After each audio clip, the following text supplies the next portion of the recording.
Avis vascular centre మన దేశంలోనే the best varicose vein hospital. YouTube గురించి మాట్లాడుకుందాం. సో ఫస్ట్ ఆఫ్ ఆల్ మీకు ఏదైనా బ్రెడ్ అండ్ బటర్ ఫేమ్ అన్నీ తీసుకొచ్చింది యూట్యూబ్ అంటారు. సో చాలామంది ఇన్ఫ్లుయెన్సర్స్ కానీ యూట్యూబర్స్ కానీ కంటెంట్ చేస్తూ ఉంటారు.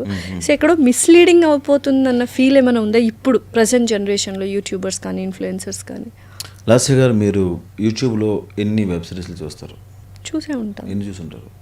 అంత ఐడియా ఏం లేదు, బట్ యా ఉంటాయి, కౌంట్ ఉంటుంది. ఎవరెవరు చూస్తారు ఎక్కువ? ఫేమస్ అయిన వాళ్ళవే చూస్తూ ఉంటాం. మిగతా ఎందుకు చూడరు? ఫేమస్ కాదు కాబట్టి. అంతే. అంటే నేను ఇంతకుముందు మిస్టర్ మచ్చన్న ఛానల్ ఉండేది, సోషల్ పోస్ట్ ఛానల్. అందులో వితౌట్ స్క్రిప్ట్ అంటే స్క్రిప్ట్ ఏమి లేకుండా వెళ్ళి అప్పటికప్పుడు ఏదో ఒక సీన్ అనుకొని చేసేవాళ్ళు. తర్వాత మేము చేసింది, మాకు మనకి స్కెచ్ వీడియో అని ఒక పేరు ఉండేది. కాలక్రమేణా ఇంకా యూట్యూబ్ వద్దు, సినిమాలు చేద్దాం అనుకున్నప్పుడు మనం వేరే వ్యక్తిని పెట్టుకొని స్టార్ట్ చేసాం. ఆ వ్యక్తికి నాకు సెట్ అవ్వలేదు. అంటే నేను డైరెక్ట్ చేసి ఆ వ్యక్తి హీరోగా బతకాలి తప్పదని చెప్పి మనం స్టార్ట్ చేసినప్పుడు అర్థమైంది ఏంటంటే, రియాలిటీకి దగ్గరగా ఉన్న ఏ పాయింట్ అయినా జనాలు యాక్సెప్ట్ చేస్తారు, చెప్పే విధంగా చెప్పాలి. ఓకే. ఇప్పుడు నేను చేసిన వాటిలో పెళ్లివారి మండి ఉంది. పెళ్లివారి మండి రియాలిటీకి చాలా దూరమైన విషయం. వీడు పెళ్లి చేసుకుందాం అనుకుంటే అమ్మాయి లేచిపోతా, ప్రతిసారి లేచిపోతూ ఉంటుంది. అది రియాలిటీకి చాలా దూరంగా ఉన్న విషయం. కానీ మిగతా మాటలు కానీ అన్నీ చాలా దగ్గరగా ఉంటాయి జనాలు. కానీ యాక్చువల్గా అది రియల్ స్టోరీ. పెళ్లివారి మండి ఇస్ రియల్ స్టోరీ. నా ఫ్రెండ్ ఒకటి ఉండేవాడు, పాపం ఎవరిని ప్రేమించినా పాపం పెళ్లిపేటల వరకు వచ్చింది, అమ్మాయి వెళ్ళిపోయింది. ఎన్నిసార్లు అయింది అలా? 3-4 సార్లు అయింది. అయ్యో. వాళ్ళ ఆఖరికి మరదలు పెళ్లి చేసుకుందాం అన్నా కూడా వెళ్ళిపోయింది అమ్మాయి. మరదలు అది కూడా నేను పెట్టాను యాక్చువల్గా. సో అదేమి కొత్త పాయింట్ ఏం కాదు. అలా చుట్టూ ఉన్న పాయింట్స్ని తీసుకొని విత్ దేర్ పర్మిషన్స్, వాళ్ళు పర్మిషన్ తీసుకొని ఇట్లా ఒక క్యాటర్ని అనుకున్నాను, పెట్టి నా పేరు మాత్రం పెట్టక అని వాడు చాలా గర్వంగా చూపించుకునేవాడు, రే ఇలా జరిగింది అని. సో అది రియాలిటీకి దూరంగా ఉన్న పాయింటే కానీ రియల్గా జరిగింది. బట్ కన్వర్సేషన్ ఏంటంటే ఇంట్లో మాట్లాడుకున్నట్టుగా రాయడం, మధ్యలో 4 కొటేషన్లు, 2 నవ్వులు, ఒక రెడ్డి గారు, అయిపోయింది విరాజిత. ఇప్పుడు ఆ ఫ్రెండ్ లైఫ్ ఏంటి, ఇప్పుడు పరిస్థితి ఏంటి? పెళ్లివారి మండిలో రియల్ లైఫ్ హ్యాపీ, వాడు యూఎస్లో సెట్ అయ్యాడు. సో ఏంటంటే మీరు జరిగిన విషయాలని అయితే మన ఇంట్లో చుట్టూ ఉన్న విషయాలను రాస్తే జనాలు అరే మనం కూడా ఇంతే కదా, మనం ఇట్లా చేసినామని వాడు చూసుకొని ఎంటర్టైన్ అవుతాడు. అంతేగాని ఒక అమ్మాయి వెళ్తూ ఉంటే, హే నీ పేరేంటి, నెంబర్ చెప్పచ్చు కదా, ఆ అమ్మాయి తాగితే మంచి కరిగినట్టు ఉంటుంది, ఇంకా ఒక్క ఉంటుంది, ఆ అమ్మాయి వెళ్ళిపోతే ఇంకా దరిద్రంగా ఉంటుంది. సో ఇవన్నీ ఈ లవ్ స్టోరీస్ అన్నీ చేయడం, ఒక సిచ్యువేషన్లో నేను ఆ మోసలోకి వెళ్ళిపోయాను. మనం కూడా ఒక అమ్మాయిని చూడగానే అమ్మాయిని అలా బ్యూటిఫుల్గా చూపించి అరే మనం ఆ అమ్మాయిని ఇష్టపడి అది ఎందుకు ఫిల్మీ అయిపోద్ది, రియాలిటీకి దూరంగా ఉంది. సో యూట్యూబ్ అంటే ఒకప్పట్లో చాలా ట్రెండ్ ఉన్నింది, షార్ట్ ఫిల్మ్స్ కావచ్చు, వెబ్ సిరీస్లు కావచ్చు, ఇంకా నెక్స్ట్ లెవెల్ ఉన్నింది యూట్యూబ్ అనగానే. నెక్స్ట్ మూవీస్, ఆ తర్వాత ఇప్పుడు ఓటీటీస్. సో ఎక్కడో యూట్యూబ్ తక్కువ అండర్ రేటెడ్ అయిపోయింది అనుకోవచ్చా? లేకపోతే యూట్యూబ్లో కూడా ఇంకా ఇప్పటికీ రెవెన్యూ జనరేషన్స్ కానీ మీకు ఒకప్పుడు ఎలా అయితే ఉన్నాయో అలానే ఉన్నిందా ఫైనాన్షియల్గా? యూట్యూబ్ రెవెన్యూ అసలు ఉండదు. అంటే యూట్యూబ్ రెవెన్యూ మీకు 1 మిలియన్ వచ్చింది అనుకోండి, 60,000 వస్తుందండి. ఒక 60,000 70,000 అమౌంట్ వస్తుంది. 60,000 70,000 బ్రష్ చేయడం కూడా పనిచేయం. మీకు ఇప్పుడు ఒక ఎపిసోడ్ చేయడానికి ఎంత అవుతుంది? చాలా ఎక్కువ అవుతుంది. మీరే లెక్క చెప్పండి, నేను చెప్తా. బ్రాండ్స్ అంటే నేను అడిగారు చెప్తాను సందర్భం. బ్రాండ్స్ ఎందుకు చేస్తా ఉన్నా, బ్రాండ్స్ పెడతారండి మీరు ఎందుకు, నేను ఆడియన్స్ చెప్తున్నా.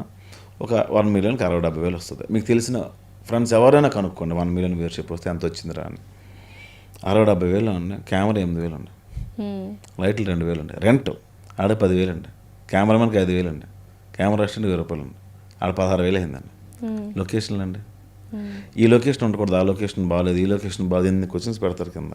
కానీ ఒక లొకేషన్ పర్మిషన్ రోడ్డు మీద చేస్తే కెమెరా పట్టుకెళ్ళిపోతారండి. ఇక్కడ పర్మిషన్స్ కావాలి, లేకపోతే ఎవరిని వస్తే సీక్రెట్గా 1,000-2,000 ఇవ్వాలి. ఆర్టిస్ట్ పేమెంట్లు, ఫుడ్ 2 పూటలు, ఎడిటర్, పబ్లిసిటీ డిజైనర్, పోస్టర్ చేసేవాడు, మ్యూజిక్ ఒక వెబ్సైట్లో కొంటామండి.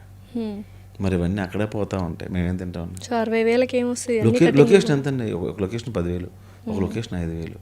ఒకే లొకేషన్ ఒకే రోజు చేయం కదండి. ఒక ఇల్లు, ఒక ఆఫీసు, ఒక రోడ్డు, ఒక చిన్న పాన్ షాప్లో షూట్ చేయాలన్నా అతనికి 200 ఇవ్వాలి. ఒక కూరగాయల షాప్ చేయాలన్నా ఒక 300-400 ఇవ్వాలి. ఒక కాఫీ షాప్లో చేయాలంటే 2,000 బిల్ చేయాలి. పైగా అతను బ్రాండ్ వేయాలి. అది తెలియకుండా ఆ కాఫీ షాప్ బ్రాండ్ కూడా మేము వేస్తాం. సో ఇన్ని జరిగితేనే ఒక షార్ట్ ఫిల్మ్ బయటకు వస్తుందండి. అది 1 మిలియన్ 2 మిలియన్ దాటితేనే మాకు రికవర్ అవుద్ది. మీకు అర్థమైందా? 1 మిలియన్ వస్తే రికవర్ అవ్వదండి. ఓకే. దాని అందుకే మళ్ళీ కట్ చేసి కామెడీ సీన్స్ అనేవి పెట్టి వేరే ఛానల్లో పెట్టి రుద్దుతూ ఉంటాం డబ్బుల కోసం. ఇప్పుడు మీరైనా ఒక ఇంటర్వ్యూ చేసి దాన్ని మళ్ళీ 15 నిమిషాలు 2 నిమిషాలు 1 నిమిషం కట్ చేసి పెడతారు. ఎందుకు? మీరు ఆ క్లయింట్ మీద పెట్టే ఎఫర్ట్ ఏవో డబ్బులు ఉన్నాయో, లైటింగ్, ఎంతమంది స్టాఫ్ ఎవరైతే ఉన్నారో వీళ్ళందరూ శాలరీస్ దాని మీద రావాలి అంటే మీరు నెంబర్ ఆఫ్ టైమ్స్ అది వ్యూయర్షిప్ వచ్చిన తర్వాత అక్కడ నుంచి వచ్చే యాడ్స్ మీద మీరు బతకాలి. సో ఇది ఎవరికి అర్థం కాదు. సో ఇప్పుడు ఏంటంటే మంచి బ్రాండ్లు వచ్చి బ్రాండింగ్ వచ్చింది అనుకుని ఇంటిగ్రేషన్ చేస్తే వాళ్ళు 1,00,000 ఎంతో ఇస్తారు. అప్పుడు ఇప్పుడు ఈ 10 ఎపిసోడ్ మనం చేస్తాం కదండి, అలా రికవర్ అవుతాయండి. నో లాస్ నో ప్రాఫిట్ కింద వెళ్ళిపోద్ది. ఒక 10,000 మిగిలితే కూడా తప్పకుండా. అలా రాకపోతే ఇంకా సిరీస్ ఫ్లాప్ అయినట్టే. అట్లా చాలా ఇబ్బందులు ఉంటాయి. సో అంటే యూట్యూబ్ వాళ్ళు ఎవరైనా ఛానల్ ఇర్రెస్పెక్టివ్ ఆఫ్ ఇట్లా పాడ్కాస్ట్లు కానీ లేకపోతే వెబ్ సిరీస్లు పెట్టిన వాళ్ళది అంటే హై లెవెల్లో రన్ అవుతున్నాయి ఫినాన్షియల్గా అన్నది ఏం లేదు. త్రూ రెవెన్యూ కొలాబరేషన్స్ ఇవి వస్తే ఇప్పుడు మీకు ఎవరు డబ్బులు వస్తాయంటే అండి, ఇప్పుడు సీరియల్స్ చేసే వాళ్ళు ఉంటారు పాపం, వాళ్ళు తక్కువ పేమెంట్లు ఉంటాయండి. వాళ్ళు వ్లాగ్స్ చేస్తారు, ఫేమ్ ఉంటాయి వాళ్ళకి, వ్లాగ్స్ చేస్తారు. 4 lakhs 5 lakhs 1 million వ్యూయర్షిప్ వస్తుంది. వాళ్ళకి పెట్టుబడి చాలా తక్కువ. ఇప్పుడు ట్రావెలింగ్ చేసే వాళ్ళకి కాకుండా ఇంట్లో హోమ్ టూర్ చేసే వాళ్ళకి వీళ్ళకి పెట్టుబడి తక్కువ ఉంటుంది. ఒక ఐఫోన్ పట్టుకొని ఒక మైక్ పెట్టుకొని హాయ్ ఫ్రెండ్స్ మొన్న మా అత్తగారు ఇది కొన్నారు ఈ మధ్యలో ఒక యాడ్ వస్తుంది, దీపస్తంభం యాడ్ చెప్తారు మధ్యలో, వాళ్ళు ఎంతో కొంత ఇస్తారు. ఈ వీడియో తీయడానికి మీద అంత డబ్బులు జనరేట్ అవుతాయి. సో వాళ్ళకి ఏమైనా రెవెన్యూ ఉంటుంది తప్ప మిగతా వాళ్ళకి తక్కువ. మీరు ఎప్పుడు అంటే వెబ్ సిరీస్లే చేశారు కానీ ప్రసాద్ బైరాగ్ గారు వ్లాగ్స్ ఎప్పుడు చేయలేదు, పర్సనల్ ఛానల్ అంటూ ఏం లేదు. ఎందుకంటే చాలా మంది వ్లాగ్స్ చేశానండి, 2 చేశాను. వర్స్ట్ ఉంటే ఒకటి హెయిర్ ఆయిల్ ఏదో చేశారు దానివల్ల చిరంజీవి గారిని కలవడం మిస్ అయిపోయా. కమిటీ గుర్రాలు పెట్టయిన తర్వాత చిరంజీవి గారు అందరినీ ఇంటికి పిలిచారు. అవును, అందరు వెళ్ళారు, మీరు వెళ్ళలేదు. నాకు ఆ విషయం తెలియదు, నేను మైసూర్ వెళ్ళా అప్పుడే. అది నేను చేసిన ఏ బ్రాండ్ నేను చేసింది కాదండి, మా ప్రొడ్యూసర్స్ మా బాస్ అలా అంతా ఇచ్చింది. సో మైసూర్కి వెళ్ళి చిరంజీవి గారిని కలవడం మిస్ అయిపోయారు. రిగ్రెట్ అయ్యారు బాగా? నేను అలా ఫ్లైట్ దిగాను, నాకు కాల్ వచ్చిందండి, చిరంజీవి గారు అర్జెంట్ రమ్మంటున్నారు అని వెళ్ళలేకపోయాను. సో తర్వాత ఎప్పుడైనా కలవడం అలా జరిగిందా చిరంజీవి గారిని? ఇప్పటిదాకా అయితే కలిసాను, ఒక్కసారి కలిసాగా ఎక్కువ డిస్కషన్ ఏం లేదు. అంటే ఏంటి అసలు మీరు ఎవరి ఫ్యాన్ యూజువల్గా? హీరోస్ నాగేశ్వరరావు గారు ఈ జనరేషన్లో ఎవరు లేరు, మధ్య జనరేషన్ కూడా మరీ ఓల్డ్. అంటే మా ఊర్లో బ్లాక్ అండ్ వైట్ సినిమాలు అవే వచ్చేవండి.